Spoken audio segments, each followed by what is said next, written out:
Hi everyone. Actually I'm here at the park. Actually, last few weeks as well. It's been raining quite a lot, so I haven't been really getting out. But now I'm back here, and I'm actually making another video. Right here, yeah, where it's actually something that is very close to my heart because this place. I grew up here as a very young boy with my maternal grandmother. Yeah, so it's a pretty nice place actually. Now that I come to think about it, but it's not just the fact that it's a park, but um, it used to be right across from where my grandmother used to live, and then the old home which is now occupied by my first uncle, and it's also a few blocks away from the new place that she moved to with my aunt. Yeah, and then it was obviously next to a place where the funeral it was also held. That was last year. So anyway, today I just want to talk about something that is linked to the topic of narcissism, and but especially in the area of the competitive and even the copycat narcissist. I'm actually going to talk a little bit more about what actually informs them when they compete with you, and why we need to actually watch out. Because uh, I'm not sure whether you have any kind of experience on your own side with regards to narcissists who are really copycats or who try to view you as competition. But I have, okay, and they're not good people, okay. So obviously for them to compete with you, that's because they view you as a threat, or because they view you actually as someone that they do not want to do. They don't want you to do well in life, but they do not want to tell you at the same time. So okay, just let me maybe go down a little bit about into the topic of why this narcissists they are so competitive, and how it's being manifested, at least in my own area. So I remember that actually when I was talking to someone, an acquaintance actually, it was he's actually sounds like a pretty okay person. So, and I nowadays he just told me something about the culture here in Singapore, yeah, because he was living here for a while with his aunt who moved here before he moved back to Kuala Lumpur in Malaysia. So he was telling me that as from his point of view, I got to know this person on Instagram, but he was actually okay because he's a very respectful person. He just told me that that particular person that I knew was he's openly gay. So from what he told me, so he's fine. He didn't ask people for sex and all stuff. And my main point is I don't treat people. I don't discriminate against people based on whatever they whoever they want to be with. But he told me this one thing about Singapore, and what he said was, he said, oh, you know that I think that he said that's why he said, I think the Singaporean guys are very weird. And I asked him why. So I don't really get out much, so I have no idea. And I'm not in any so-called like LGBT community. But he said, oh, those guys that I actually met when I was here in Singapore, they tried so hard to just demand that I meet them, and then they wouldn't stop at demanding that I meet them, and obviously it was, as you know, such things, such so-called meetings were not for anything but for sex, casual sex. And I asked him, what is it about these people asking you for that? People don't do that in Canada, and people are respectful towards each other regardless of their sexuality. Yeah, it's a very decent thing in Canada that people do not do such things, and if they were to do that, I think that is something that we do not know of.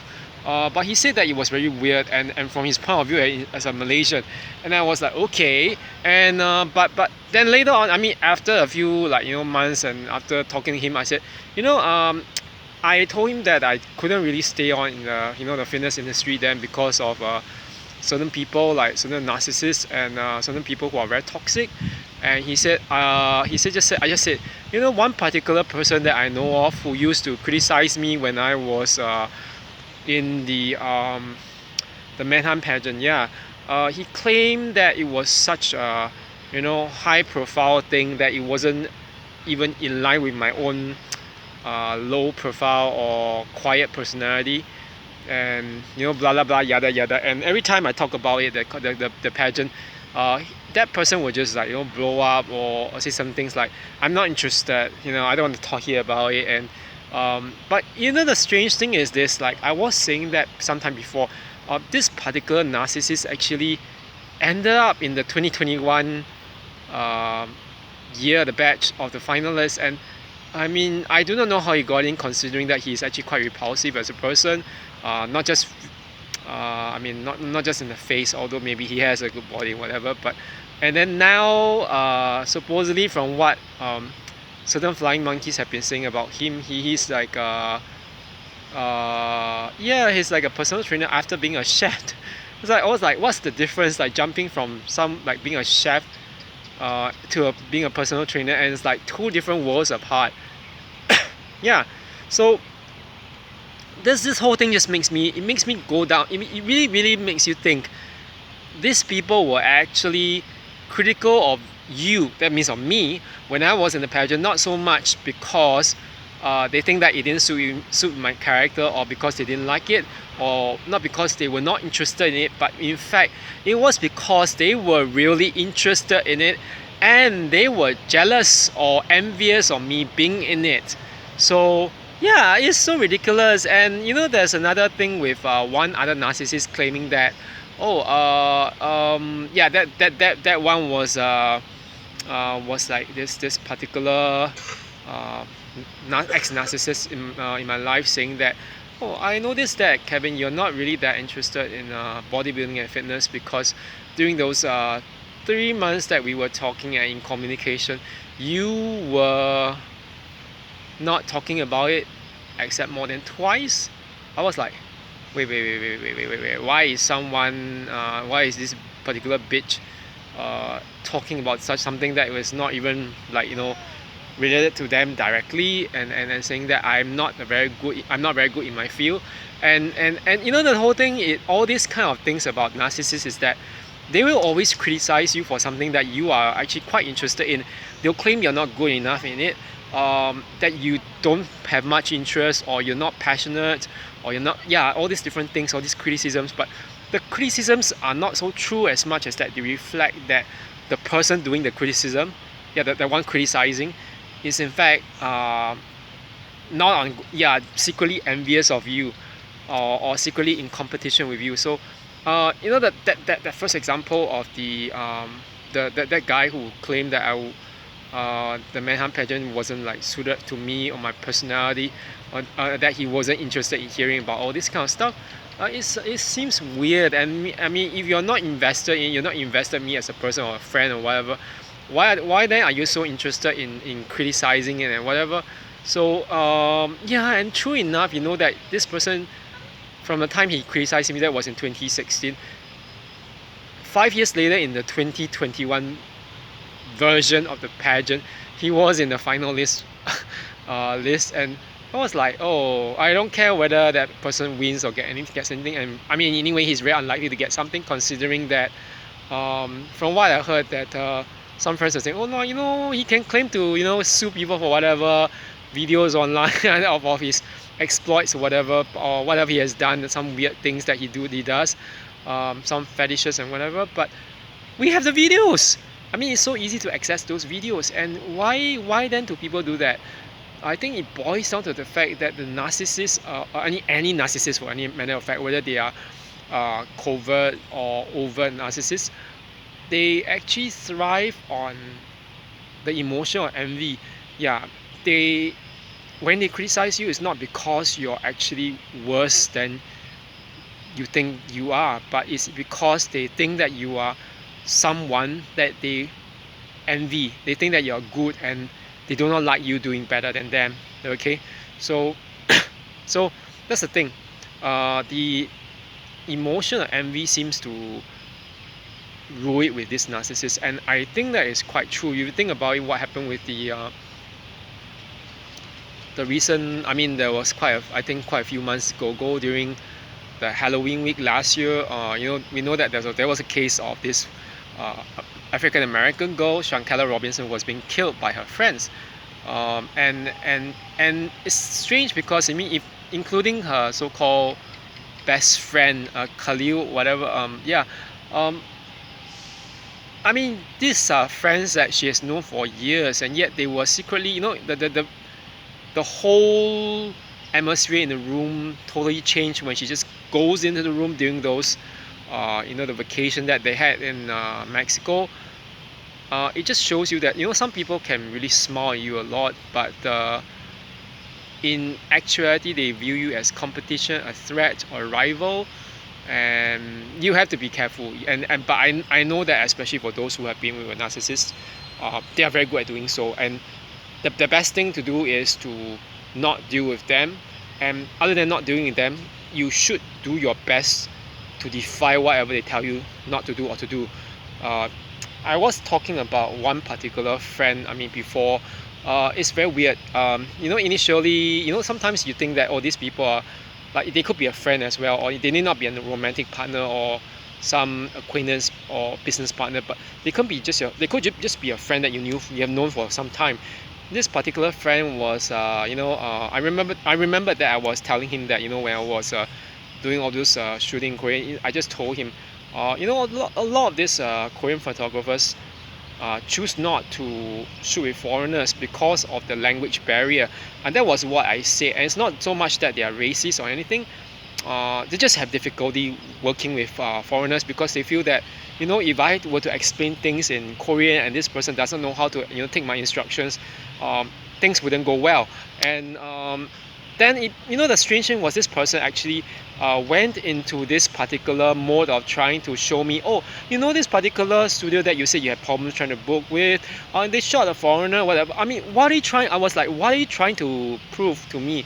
That maybe I'm not good enough, or that I'm not the person you were looking for? But anyway, I found out what exactly was the reason why it's not possible to actually shoot, to arrange a shoot then, because I found that actually a lot of these photographers, they do not accept direct contact via Instagram or yeah. So the main device through which they actually accept such bookings were via Talk. Yeah, that's their own native Korean application on the phone. And now I know, after like two occasions, when like last year in not last year, was actually sometime in December of 2021, and also in the let's say sometime around October or September of 2022, when I was preparing and booking all these shoots, I was doing it via Talk. So now I know it has nothing to do whether you're good or bad enough. It has nothing to do with me as to whether I'm really that good of a person or that not good enough of a person. And so yeah, so it kind of seems weird now in retrospect when I remember what that so-called friend was doing. It seems to be implying that I really was kind of mistaken as a person, that I wasn't really good, that kind of good person in the caliber or whatever to be able to shoot with these photographers. It has nothing to do with that. It just has to do with an application. So the strange thing is, with narcissistic people, they will always find some strange reason or story as to why the problem lies with you. And the thing is not because of anything, but because they're envious. Okay, and I found certain things about that particular friend who was saying all this, because he claimed that he was not going to shoot with this particular photographer in Singapore who went by the name of the Greek, let's just say the Greek god of music and art and poetry. Yeah, there's this one particular photographer who got into a lot of trouble legally here because he was actually touching models and everything. Yeah, and he just said, oh, I wouldn't really invest in a free shoot with people like him. I'll just pay for a good photographer. But no, guess what? After he had said that, like weeks later, or at least weeks or months later, I found that via another secret profile. It wasn't that much of a secret because I could access it on Instagram, that he had shot with that very photographer.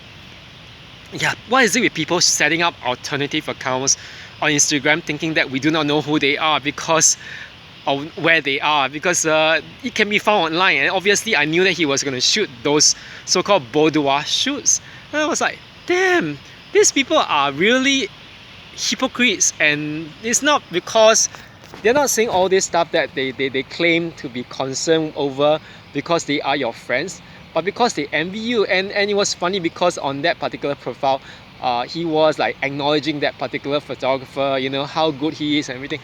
No, that photographer is not even very good. He was investigated by the police for not just for unauthorized disclosure of models' pictures, which included some nudity as well. Yeah, it's really scary. And I heard that even from some other friend that that photographer was investigated as well, or possibly even charged for alleged rape of another male, yeah, another male model. I was like, wait, why are people doing that kind of stuff? It's really wrong. And but of course, because you know it's very hard to prove male rape here in Singapore or anywhere else in the world. I mean, you need to have really hard proof, but it's so hard, especially with a guy as opposed to a female. Um, so yeah, I mean, like I don't know, I don't want to speculate on the reasons, but from what it seems, yeah, all these people are, yeah, none of them are up to any good. But um, and you know, the way they behave is really very two-faced. They have a lot of hypocrisy in them. And I remember actually just talking to a senior citizen, an uncle, actually in the gym today, telling him about all these things. And I said, you know, when people are so competitive about towards you, they don't tell you the truth. They want you to stop doing something, but it's not because they care for you, but because they fear that you will do well in it or do better than them in some area. So I told him that thing, especially with regards to my experience with that the fitness photo shooting, and all those, you know, like competitions. And I said, you know, that there are people who ask me or tell me to do this kind of, not to do this kind, and I also end up getting scared at times. Back in the past, I know that I was fearful of some narcissists going to like all these shows to wreak havoc, because them being who they are, they stop at nothing to try to ruin people or their lives or whatever. But it kind of dawned on me this, you know, people who do that, they were not ever your friends to begin. Even if they claim to be your friends, they are just doing that because they want some form of supply or something they can get from you. And once obviously you lose that kind of usefulness, they'll throw you aside and put you. They might even, you know, end up doing something to kill you or destroy you. It's not fair, but that's just who they are. So I think it's important to know and recognize the signs of their jealousy and envy before we even, you know, go on further into the friendship or whatever nature of relationship is. Because just as what that you know, the uncle said, someone who is envious of you doesn't really care for you or love you as a person, and that neither are they mature people, because the emotion they are acting from, which is envy, betrays a form of insecurity. Yeah, it betrays a form of insecurity. And at the same time, the form of insecurity is linked to fear. Yeah, they fear other people doing better than them, and we know it's nothing to do with them doing better because or doing well. You know, whether we do well in life is ultimately dependent on ourselves. It doesn't have to depend on whether someone does badly or well. That kind of mindset of you lose, I win, only comes from a narcissist or toxic people, because we know there's such a thing called a win-win situation, but for toxic people, they do not actually believe in that. Okay, anyway, my recording is almost ending. I have to go off soon because yeah, it's turning dark, and it's gonna be really pitch black soon.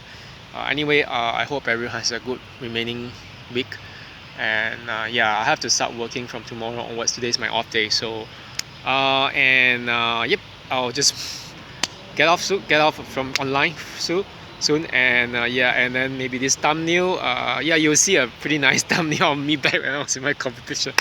Okay, see you then, and then have a good one, everyone. Okay, bye bye.